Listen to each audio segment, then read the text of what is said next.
Good morning students, we are just continuing our previous chapter. और आज अपन जो पढ़ने वाले हैं वो पढ़ने वाले फीचर्स ऑफ इंडिफरेंस कर्व। ठीक है, तो आपको याद होगा हमने लास्ट क्लास में इंडिफरेंस कर्व पर पढ़ा था, तो अपन उसके फीचर्स पढ़ते हैं। तो फीचर्स जनरली क्या हैं? तो सबसे पहले अपन देखते हैं कि जो कर्व होता है इंडिफरेंस वो बनता कैसा है ना। तो इंडिफरेंस कर्व आपको वैसे तो याद होगा कि कैसा बनता है। तो इंडिफरेंस कर्व जो होता है इस तरीके से बनता है, ये कॉन्वेक्स होता है। ठीक है, ये कभी भी एक्सिस को टच नहीं करता है। क्यों नहीं करता, रीज़न अभी मैं बताऊँ। ठीक है, इस टाइप का इंडिफरेंस कर्व जो है वो बनता है। So it always convex to the origin. ये कर्व जो होता है हमेशा ओरिजिन की साइड में कॉन्वेक्स होता है। अब ये क्यों होता है, तो रीज़न इज़ दैट कि लॉ ऑफ डीएमयू इम्प्लीमेंट होता है। ठीक है, means when we are consuming more and more units of a commodity, then marginal utility of that particular commodity would be decreasing, है ना। तो कमोडिटी की मार्जिनल यूटिलिटी जो होती है वो क्या हो जाती है, डिक्रीज हो जाती है। This is the reason behind convex shape of that particular curve. ठीक है, इंडिफरेंस कर्व का कॉन्वेक्स होने का रीज़न यही है। Next is it sloping downwards. Sloping downwards मतलब कि ये जो अपना इंडिफरेंस कर्व होता है ये डाउनवर्ड स्लोप करता है। अब एक बात मैं आपको बताती हूँ, ये आगे भी आपको कॉन्सेप्ट आएगा, तो इसलिए आप हमेशा याद रखना कि डाउनवर्ड स्लोपिंग क्या होता है और ये क्यों हम बात करते हैं इसके बारे में। तो याद रखो कि जब भी कोई चीज़ डाउनवर्ड स्लोपिंग हो रही है, इट मीन्स इफ नहीं, always there would be two conditions. ठीक है, दो कंडीशन होती है। One is that the presence of there negative relation. Negative relation मतलब क्या होता है, अगर एक चीज़ इंक्रीज हो रही है तो दूसरी चीज़ क्या होगी, डिक्रीज। ठीक है, so we can say that the commodity of x commodity increase, तो commodity of y would automatically decrease. This is the reason behind downward sloping of the curve. तो ये curve downward sloping इसीलिए होता है क्योंकि आप एक commodity की प्राइस को एक commodity को इंक्रीज करोगे तो साइमल्टेनियसली दूसरी commodity का कंजम्पशन आपको रिड्यूस करना पड़ेगा। जैसे अभी हमने एप्पल मैंगो की बात की थी, तो 14 रुपीज़ जो आया था हमारा नॉर्मल प्राइस आया था। ठीक है, मतलब यूनिट अमाउंट आया था। ठीक है, तो वही इक्वल अमाउंट आना ज़रूरी होता है। तो ये बोल सकते हैं अपन कि that it always be downward sloping, means there is negative relation between two of the commodity. Next is higher indifference curve shows higher level of satisfaction.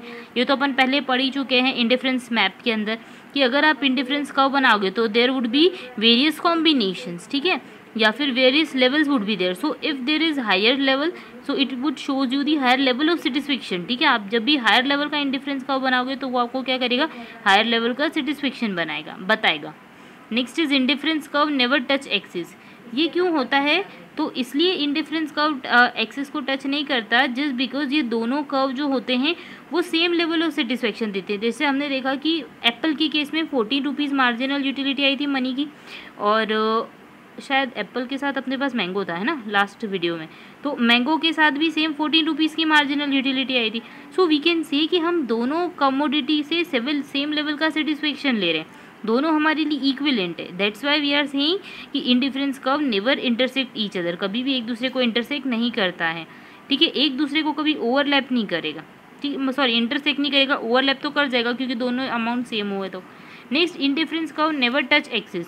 Indifference curve कभी भी एक्सिस को टच नहीं करता। एक्सिस मीन्स एक्स एक्सिस हो या Y axis हो, कभी भी टच नहीं करता just because two curves can not show the same level of satisfaction. ठीक है, सॉरी मैंने गलत पढ़ लिया। Indifference curve never touch the axis means consumption of two commodity at the same time. मतलब ये इसलिए होता है क्योंकि हम एक पर्टिकुलर टाइम में ही दो कमोडिटीज़ की बात करते हैं। ऐसा नहीं कि हम सिंगल कमोडिटी की बात करें। अगर हम सिंगल कमोडिटी की बात करते हैं तो curve would be like that, ऐसा बन जाएगा। तो या तो जीरो लेवल, जीरो यूनिट हो जाएगी, जीरो प्राइस हो जाएगी, या फिर यहाँ पे जीरो क्वांटिटी हो जाएगी, कुछ जीरो हो जाएगा, है ना। But if we are talking about the indifference curve, तो ये दोनों क्या करते हैं, कंजम्पशन बताते हैं एक सेम टाइम के ऊपर दो कमोडिटी का। ठीक है, अब अपन अजम्पशन स्टार्ट करते हैं। तो अजम्पशन जैसे कि आपको यहाँ पे दिख ही रहा होगा, ये इंडिफरेंस मैप का ही एग्जांपल है। तो higher level shows you the higher level of satisfaction. Next is assumption of indifference curve. तो first assumption is that there are two commodities. ये तो सिंपल सा कॉन्सेप्ट है कि if we are talking about the indifference curve, then there is two or more commodity, means we cannot say कि there is a single commodity. single commodity का case नहीं होता है। we can easily compare it, we can easily spend our money on that particular basis, या फिर we can say कि we can rank that particular two commodities. हम दो commodities को rank कर सकते हैं। Next is ordinal utility. As we studied earlier की utility is psychological in nature, so we can say कि that the concept of ordinal utility would applicable here, means cardinal concept apply नहीं होता है। Next is rationality of the consumer. You know कि that all human beings are rational by their minds. ठीक है, लोग rational होते हैं means ऐसा नहीं कि डिसीजन मेकिंग करते time while they are taking decisions they are just considering thing that they have limited resources. ठीक है, they have limited resources and they have to manage in that particular only. जैसे हम कभी भी कोई decision लेते हैं, अगर आपके पास 10,000 रुपीज़ है तो आप क्या सोचोगे आज कि अच्छा चलो हमारे पास 10,000 रुपीज़ है, हम एटलीस्ट 7,000 का कंजम्पशन कर रहे हैं, 3,000 सेविंग करेंगे। ये एक नॉर्मल ह्यूमन बींग सोचेगा। बट अगर कोई बेवकूफ़ भी होगा तो वो क्या सोचेगा, अच्छा आज मेरे पास 10,000 रुपये हैं, मैं सारे के सारे खर्च कर देता हूँ, ऐसे सोचेगा। तो ये रेशनल कौन हुआ इनमें से, फर्स्ट वाला हुआ ना, मीन्स ये फ्यूचर के बारे में भी सोच रहा है, ये एक ऐसा डिसीजन मेकिंग कर रहा है which is related to efficient utilization of their resources. और economics with deal with that particular only कि रिसोर्सेज को कैसे मैनेज करना है। ठीक है, तो हम सिंपल सा बोल सकते हैं कि this would applicable and the all the members या फिर all the consumers are rational in nature. हम ये अज्यूम करके चलते हैं कि जो भी इंसान होगा उसमें दिमाग होगा, वो थोड़ा सा सोच समझ के काम कर रहा होगा। ठीक है, rational decision making. Next is consumers non सेटाइटी। Consumers non सेटाइटी मतलब समझते हो, सेटाइटी मतलब क्या होता है कि लेवल ऑफ सेटिस्फैक्शन, मतलब कि आप क्या कर रहे हो, आप अपने सेटिस्फैक्शन, सॉरी मैंने स्पेलिंग गलत लिख दी। ठीक है, सेटिस्फैक्शन। ठीक है, सेटाइटी मीन्स होता है लेवल ऑफ सेटिस्फैक्शन। तो हम ये नहीं बोल सकते कि हाँ हम पीक पे पहुंच गए, जैसे भी कोरोना सब बोल रहे हैं कोविड का पीक आ जाएगा या आने वाला होगा। ठीक है, जब भी आप वीडियो देख रहे होंगे, मुझे नहीं पता आप कब देखेंगे ये वीडियो। ठीक है, उस कंडीशन में हम ये सोचते हैं ना कि पीक आ जाएगा, फिर क्या होने लग जाएगा, डिक्रीज। बट यहाँ पे ऐसा नहीं होता, मतलब इंडिफरेंस कर्व की कंडीशन में सिर्फ जोक्स अपार्ट, बट मैं आपको इसके अकॉर्डिंग बता देती हूँ। Let's come to topic.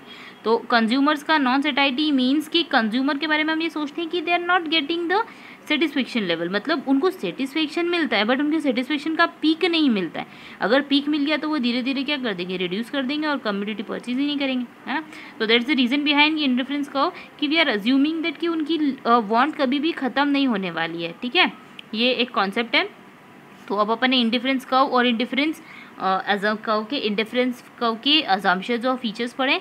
अब अपन एक छोटा सा और टॉपिक है जो बजट सेट बजट लाइन से रिलेटेड है, प्राइस लाइन के बारे में आपको इन्फॉर्म करता है, तो अपन वो नेक्स्ट वीडियो के अंदर पढ़ेंगे। ठीक है, थैंक यू।